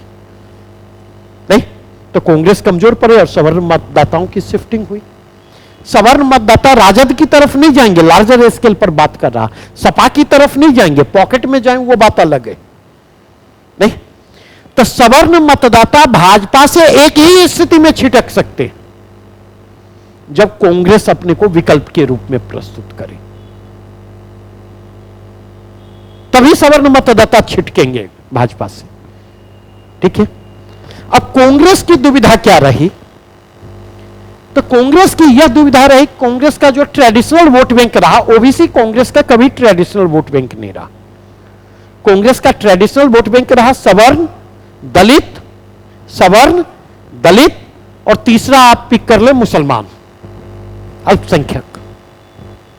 नहीं, ओबीसी पर तो कांग्रेस की पकड़ मध्यवर्ती जातियों का जो आंदोलन खड़ा होता ना 1930 के दशक के अंत, 40 के दशक के आरंभ में उत्तर भारत में, वहीं से कमजोर पकड़ होने लगती। और बाद में समाजवादी राजनीति ने कांग्रेस की को ओबीसी, कांग्रेस से ओबीसी को और ज्यादा दूर करने का काम किया। नहीं तो अगर आप जाकर के देखें, कांग्रेस को ओबीसी का वोट चाहिए हमेशा से, लेकिन वो खुलकर के उसके पक्ष में उतरने के लिए अब तक तैयार नहीं थी। और इसलिए अगर आप देखें तो पहली बार ऐसा हो रहा है कांग्रेस की राजनीति में, क्योंकि एसईसीसी जो है 2011 का सोशियो इकोनॉमिक कास्ट सेंसस, तो सोशियो इकोनॉमिक कास्ट सेंसस के कंटेक्स्ट में देखें 2011 की जनगणना है और लगातार प्रश्न उठता कि कांग्रेस की लीडरशिप जो बीजेपी से मांग करती है कि आप सामाजिक आर्थिक जातिगत गणना 2011 के आंकड़े को जारी करें, कांग्रेस ने खुद क्यों नहीं जारी किया। तो इसकी व्याख्या दो कंटेक्स्ट में करना चाहूंगा। उसका रीजन यह है कि 2013 तक तो यह सेंसस का डाटा ही कलेक्ट किया गया, ठीक है। डाटा कलेक्शन के बाद उसकी प्रोसेसिंग करनी होती है नहीं, और वो उसमें समय लगता है। जैसे अगर आप देखें कोई भी सेंसस होता, 2011 का ही सेंसस हुआ तो 2012 में उसका इंटरिम डाटा आ गया, लेकिन फाइनल डाटा आने में कितना समय लगा? मेरे ख्याल से 2014 के आसपास फाइनल डाटा आया। 3 से 4 साल लग जाते हैं फाइनल डाटा आने में। तो 2013 तक डाटा कलेक्शन का काम हुआ, 14 में रिजिम चेंज हो गया। तो एक तो यह रीजन था कि वो मौका ही नहीं मिला, इससे पहले कि वो इस पर विचार करती कांग्रेस, रिजिम चेंज हो चुका था एक। लेकिन इसके साथ एक दूसरी चीज भी तो है, उस समय तक कांग्रेस जो है वह ओबीसी का वोट तो चाहती थी, लेकिन सवर्ण मतदाताओं के समर्थन को खोना नहीं चाहती थी। अब कांग्रेस की समझ में यह आ गया, कांग्रेस की समझ में यह बात आ गया कि सवर्ण मतदाताओं के भरोसे नहीं रहा जा सकता, उनके रुझान, उनके पॉलिटिकल कमिटमेंट को देखते हुए। और दूसरा, यहां जो कॉम्बिनेशन बन रहा है, अगर इस कॉम्बिनेशन में इसको राजनीति के केंद्र में लाया जाए, ओबीसी पॉलिटिक्स के पक्ष में वो खड़ी हो, तो उसी स्थिति में ये भी कमजोर होगा और ये मजबूत होगा और डबल बेनिफिट इसको मिलेंगे। इसलिए अगर आप देखें, कांग्रेस लगातार कास्ट सेंसस की बात कर रही है। अभी महिला आरक्षण बिल ही जो है, तो कांग्रेस ने लगातार मांग उठाई नहीं कि ओबीसी के लिए कोटा होना चाहिए था। मैं एक छोटा सा प्रश्न आपसे पूछता हूं कि अगर ओबीसी के लिए कोटा होना चाहिए था, तो कांग्रेस ने स्ट्रांगली अपोज क्यों किया, क्यों नहीं किया? कर सकती थी ना, अपोजिशन को इकट्ठा कर सकती थी ना ओबीसी कोटा के नाम पर, या नहीं कर सकती थी? तो उसके पीछे दो कारण थे। एक तो कारण यह था कि कांग्रेस एंटी वुमेन नहीं दिखना चाहती थी, अपोजिशन एंटी वुमेन नहीं दिखना चाहता था। क्योंकि ऐसी स्थिति में जो है, जिस उद्देश्य से महिला आरक्षण को लाया गया कि इससे महिला मतदाताओं का रुझान सरकार की ओर बढ़ेगा, नहीं, तो इस अपोजिशन ने जो स्टैंड लिया उसके जरिए वो इसको बहुत हद तक काउंटर बैलेंस, बेनिफिट सरकार को होंगे, लेकिन वो उसको काउंटर बैलेंस करने की स्थिति में होंगे, क्योंकि उस पूरे के पूरे प्रोसेस में उसकी भी सहमति है और वह भी भागीदार है। बातें समझ रहे हैं ये? लेकिन इसका एक और कंटेक्स्ट है। एक और कंटेक्स्ट क्या है कि वैसी स्थिति में एक नकारात्मक छवि, एक सकारात्मक माहौल जो कांग्रेस को लेकर, अपोजिशन को लेकर के निर्मित हो रहा है, कितना सकारात्मक है मैं नहीं कह सकता, लेकिन पहले से चीजें थोड़ी बदली है ना, तो कहीं ना कहीं उस पर भी ब्रेक लगता। और प्लस कांग्रेस की जो अपनी दुविधा है, अगर आपको ध्यान हो, मैं रेफरेंस देना चाहूंगा 2019 का इलेक्शन, लोकसभा चुनाव के पहले ही ईडब्ल्यूएस रिजर्वेशन लागू किया गया था, नहीं, अनारक्षित वर्ग में आर्थिक दृष्टि से जो कमजोर तबका है उसके लिए आरक्षण उसी समय लागू किया गया था।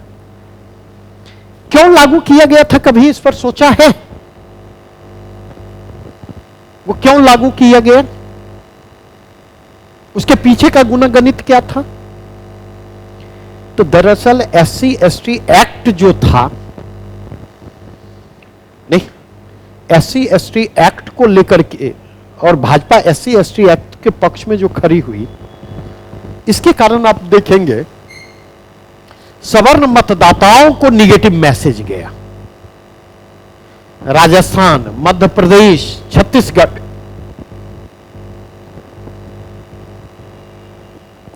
दो 2018 में जो इन राज्यों में चुनाव हुए, 5 राज्यों में, तो इन राज्यों में जाकर के देखें तो भाजपा की हार का एक महत्वपूर्ण कारण वह माना गया। तो SC/ST एक्ट के कारण सवर्ण मतदाताओं में जो नाराजगी थी, उस नाराजगी को EWS रिजर्वेशन के जरिए मैनेज करने का प्रयास किया गया। और यहां पर मैं कहना चाहूं, कास्ट बेस्ड सेंसस और ओबीसी पॉलिटिक्स को लेकर दुविधा भाजपा और कांग्रेस दोनों की है, क्योंकि सवर्ण वोट बैंक दोनों के हैं। और यहां पर यह ध्यान रखें, यहीं पर मैं लिंकअप करना चाहूंगा, जस्टिस रोहनी कमीशन के बारे में सुना होगा।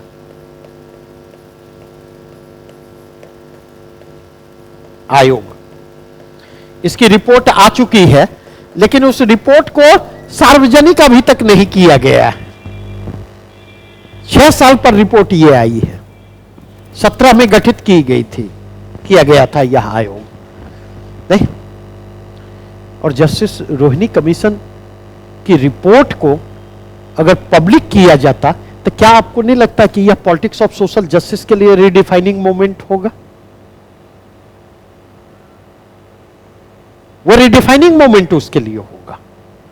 और अगर उसके लिए रीडिफाइनिंग मूवमेंट होगा तो इसके अपने खतरे हैं, अदरवाइज पब्लिश करने में क्या दिक्कत थी?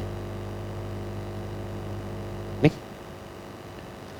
अब एक महत्वपूर्ण प्रश्न है, और इसलिए देखें, भाजपा का जो ऑफिशियल स्टैंड है वह कहती है कि कास्ट सेंस, मतलब यह जो है कास्ट सेंसस जो है यह नीतिगत मसला है,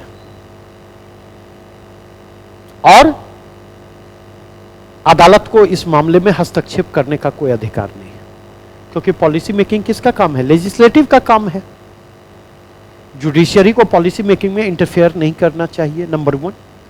नंबर 2, उसका कहना है कि कास्ट सेंसस जो है वह बहुत व्यावहारिक नहीं है। और तीसरा, एडमिनिस्ट्रेटिव चैलेंजेस की बात की गई है। ये 3 तर्क सुप्रीम कोर्ट में जो एफिडेविट दिया गया, उस एफिडेविट में ये 3 तर्क भाजपा के द्वारा दिए गए, केंद्र सरकार के द्वारा, सॉरी। अब अगर इसके कंटेक्स्ट में जाकर के देखें तो सवाल यह उठता, क्या कास्ट सेंसस हो या ना हो नीतिगत मसला है क्या? पहला प्रश्न मेरा है। और दूसरा प्रश्न मेरा है, और यह प्रश्न आपसे है कि कास्ट सेंसस होना चाहिए या नहीं होना चाहिए। इन 2 प्रश्नों के उत्तर के बाद फिर आपके प्रश्न के लिए ओपन करूंगा। मुझसे पूछें तो कास्ट सेंसस होना चाहिए, नंबर 1, और नंबर 2, कास्ट सेंसस नीतिगत मसला नहीं है। नहीं। पहला प्रश्न है, क्यों नीतिगत मसला कास्ट सेंसस नहीं है? तो इसके पीछे वैलिड रीजन है। कई राज्यों में अगर आप देखें तो आरक्षण दिए गए, जैसे महाराष्ट्र में जाकर के देखें, मराठों को आरक्षण दिया गया, उसको खारिज किया गया ना सुप्रीम कोर्ट के द्वारा। क्यों खारिज किया गया? रीजन? और एक जगह की बात नहीं कर रहा, कई जगहों की बात कर रहा हूं। उसके पीछे तर्क यह दिया गया, क्योंकि आरक्षण की प्रक्रिया कहती है कि जब किसी भी समुदाय को आप आरक्षण दे रहे हैं तो आपके पास सफिशिएंट डाटा का सपोर्ट होना चाहिए। ठीक है? सफिशिएंट डाटा 2 चीजों को इंडिकेट करे, अंडर रिप्रेजेंटेशन, समुचित और पर्याप्त प्रतिनिधित्व नहीं है उस समूह का, और दूसरा, वो डाटा जो है उसके सोशियो इकोनॉमिक बैकवर्डनेस को पुष्ट करे। अब बात समझिए, ये डाटा कहां से आएगा? ये जो डाटा है कहां से आएगा? क्या बिना कास्ट सेंसस के क्या ये डाटा उपलब्ध हो पाएगा? बिना कास्ट सर्वे के क्या यह डाटा उपलब्ध हो पाएगा? तो यह कॉन्स्टिट्यूशनल इशू है या यह पॉलिसी इशू है? यह एक अहम प्रश्न है। जब सुप्रीम कोर्ट बार बार आरक्षण की दिशा में समय समय पर राज्य सरकारों के द्वारा जो पहलें की गई, उन पहलों को इस आधार पर रिजेक्ट किया कि सफिशिएंट डाटा का सपोर्ट नहीं है, बैकवर्डनेस के कंटेक्स्ट में या अंडर रिप्रेजेंटेशन के कंटेक्स्ट में। तो क्या आपको नहीं लगता कि यह कॉन्स्टिट्यूशनल ऑब्लिगेशन स्टेट गवर्नमेंट का हो जाता कि वह सफिशिएंट डाटा को जुटाने की कोशिश करे? एक कंटेक्स्ट यह, और इसलिए मैंने कहा कि मेरी समझ यह कहती है यह नीतिगत मसला नहीं है। हां, उसके खतरे हैं, नहीं है ये बात नहीं। दूसरी बात, अगर मैं कह रहा हूं कि कास्ट सेंसस होना चाहिए, ठीक है, तो इसके पीछे वैलिड रीजन है। आज भी आप जाकर के देखें, विभिन्न राजनीतिक दल, उनके पास हर कॉन्स्टिट्यूंसी के जातिगत आंकड़े उपलब्ध हैं या नहीं? बताइए। ठीक है, वो रफ आंकड़ा है, वो फाइनल नहीं है, लेकिन वो रफ आंकड़ा सफिशिएंट है या नहीं? उसी कैलकुलेशन को ध्यान रखते हुए, जातिगत समीकरणों को ध्यान रखते हुए उम्मीदवारों को टिकट दिया जाता। बतलाइए। और दूसरा, 1931 के बाद तो कास्ट सेंसस नहीं हुआ है, लेकिन अगर आप जाकर के देखें तो क्या जातिगत राजनीति कमजोर पड़ी या बढ़ती चली गई? जातिवाद कमजोर हुआ या बढ़ता चला गया? बातें समझ में आ रही हैं या नहीं? तो अगर इस कंटेक्स्ट में देखें तो ये बातें जो की जा रही हैं कि अगर जातिगत जनगणना के आंकड़ों को, जातिगत जनगणना करवाई जाती तो ये डिविजनरी होगा, कम से कम ये पूरा सच नहीं है, इसे फुल ट्रूथ नहीं माना जा सकता। तीसरी बात हमेशा ध्यान रखें, पॉलिसी और प्रोग्राम का इफेक्टिवनेस किस बात पर निर्भर करता? पॉलिसी और प्रोग्राम का इफेक्टिवनेस इस बात पर निर्भर करता है कि जिन आंकड़ों को आधार बना करके उनको डिजाइन किया गया है, वे आंकड़े कितने विश्वसनीय हैं। अगर आंकड़े विश्वसनीय नहीं होंगे तो पॉलिसी और प्रोग्राम प्रभावित होगा। तो अगर इस पॉइंट ऑफ व्यू से देखें तो पॉलिसी और प्रोग्राम के पॉइंट ऑफ व्यू से भी जातिगत आंकड़े जरूरी हैं। नहीं जरूरी है ये बात नहीं, जरूरी है नहीं। हां, एक कंटेक्स्ट से है जिससे मैं भी एग्री करता कि ये जो स्लोगन है, जिसकी जितनी संख्या बारी उसकी उतनी हिस्सेदारी, इसके कारण दबाव बढ़ेगा। लेकिन एट द सेम टाइम देखें तो जो वर्तमान सोशियो पॉलिटिकल फिनोमेनन, जब वर्तमान सोशियो पॉलिटिकल फिनोमेनन पर हम नजर डालते तो हम क्या पाते? हम ये पाते हैं कि विभिन्न जातीय समूह में नेतृत्व का उभार, उसकी राजनीतिक महत्वाकांक्षाएं, ये दोनों चीजें मिलकर के कहीं ना कहीं उसको कमजोर करने का भी तो काम कर रही हैं। नहीं, कुछ समय के लिए वो प्रभाव दिखेगा, धीरे धीरे फिर केवल जाति के वोट की बदौलत आप टिक नहीं सकते। जातिगत गठबंधन और जातिगत समीकरण को आपको साधना ही होगा। इतनी बातें स्पष्ट हुई। अब प्रश्न पूछ सकते, जो बोलना चाह रहे बोल सकते। हाँ हाँ, बोलिए। बैठिए करके। हाँ हाँ, क्या? हाँ हाँ, ये तो कैसे स्टेट अगर रिजर्वेशन देना चाह रही है तो उसका ऑब्लिगेशन है ना। जब तक सफिशिएंट डाटा सपोर्ट नहीं होगा, उसको कास्ट सेंसस का नाम दे, कास्ट सर्वे का नाम दे, जब तक सफिशिएंट डाटा सपोर्ट नहीं होगा इसी तरह रिजेक्ट होता रहेगा।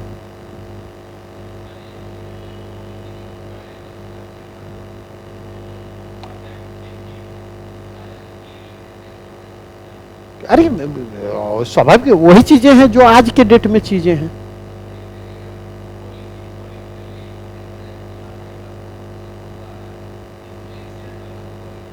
अभी उधर नहीं जाऊंगा मैं, वो अलग बिंदु है। फेडरल कंसर्न जो हमने दिया है वहां पर चर्चा होगी।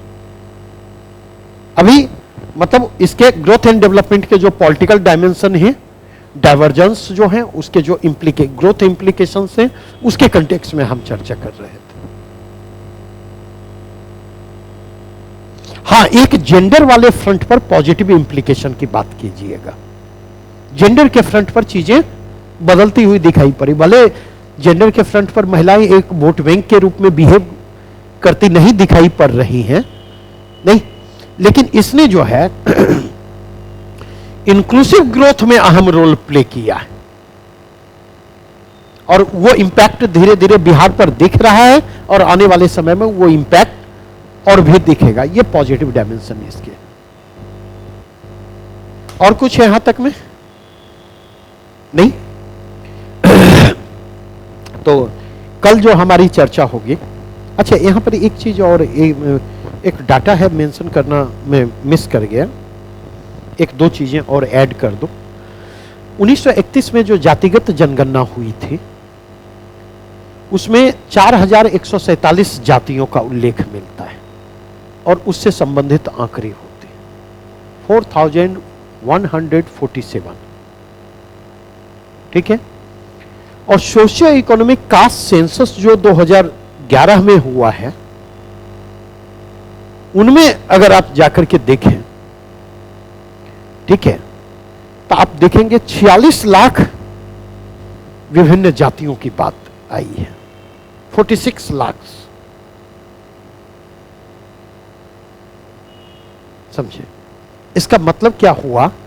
अगर आप में से कोई हिस्ट्री के स्टूडेंट हो, हैं? हिस्ट्री किन्हीं ने पढ़ा है? नहीं। तो आप देखेंगे एक फिनोमेनन है प्रोलिफरेशन ऑफ कास्ट, जातियों का प्रगुणन। प्रोलिफरेशन ऑफ कास्ट की चर्चा राम शरण Sharma ji early medieval India में करते हैं। उनका एक बुकलेट है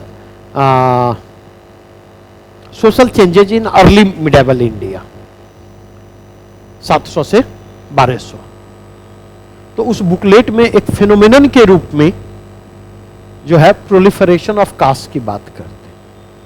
दरअसल हुआ यह है कि जातियां के भीतर उपजातियां, ठीक है, और उपजातियों के भीतर भी जो है वर्गीकरण जो है तेजी से बढ़ा है। और जब यह प्रक्रिया तेज हुई है, नहीं, तो सब अपनी विशिष्ट पहचान के दावों के साथ आ रहे हैं। ठीक है। तो एक नंबर ऑफ जाति बढ़ने का एक महत्वपूर्ण रीजन यह है।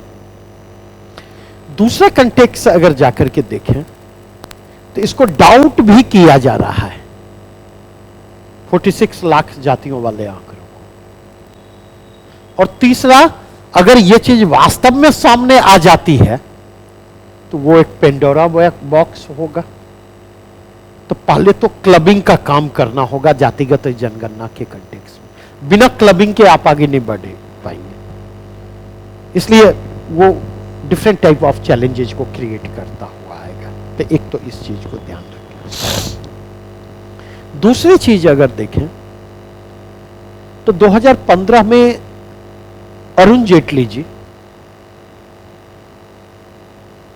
जो कि उस समय वित्त मंत्री थे, बिहार चुनाव के ठीक पहले उन्होंने सोशियो इकोनॉमिक कास्ट सेंसस 2011 के डाटे को पब्लिक करने की बात की थी। और उन्होंने कहा था एक कमेटी फॉर्म करने की बात की थी जो इसका अध्ययन करेगी और उसके बाद जो है, लेकिन लेटर ऑन 2000 न तो उस कमेटी का कभी गठन हुआ और 2016 में सोशो इकोनॉमिक कास्ट सेंसस के आंकड़े तो जारी किए गए, लेकिन उनमें जातिगत आंकड़ों को पब्लिक नहीं किया गया, उनको छोड़ करके रेस्ट आंकड़ों को जारी किया गया। तो ये दो एडिशनल इंफॉर्मेशन जो है वो मिस कर रहा था हमारी पूरी की पूरी चर्चा जो हुई है। अदरवाइज लगभग सारी चीजों को हमने डिस्कस कर दिया है। ठीक है, तो कल फिर हम लोग मिलेंगे और कल हमारी चर्चा जो होगी वो दो कंटेक्स्ट पर होगी। ज्योग्राफिकल कंटेक्स्ट पर चर्चा होगी, इकोनॉमिक कंटेक्स्ट पर चर्चा होगी, और मेरे ख्याल से देखिए कोशिश होगी हमारी फेडरल कंटेक्स्ट को भी हम। तो ज्योग्राफिकल कंटेक्स्ट की जब हम चर्चा करेंगे ना, तो यहीं पर हम फ्लड, ड्रॉट की भी बात करेंगे। चीजें पढ़ी हुई हैं नहीं, लेकिन इन ब्रीफ जो है कैसे उसको समेटना है, उन पहलुओं पर हमारी चर्चा कल होगी। तो आज के लिए बस इतना ही। और परसों जो है, परसों टाइम डिसाइड करके बतला दूंगा, परसों सेकेंड हाफ में मॉक होगा, मॉक भी होंगे और सुदामा सर के क्लासेज होंगे परसों।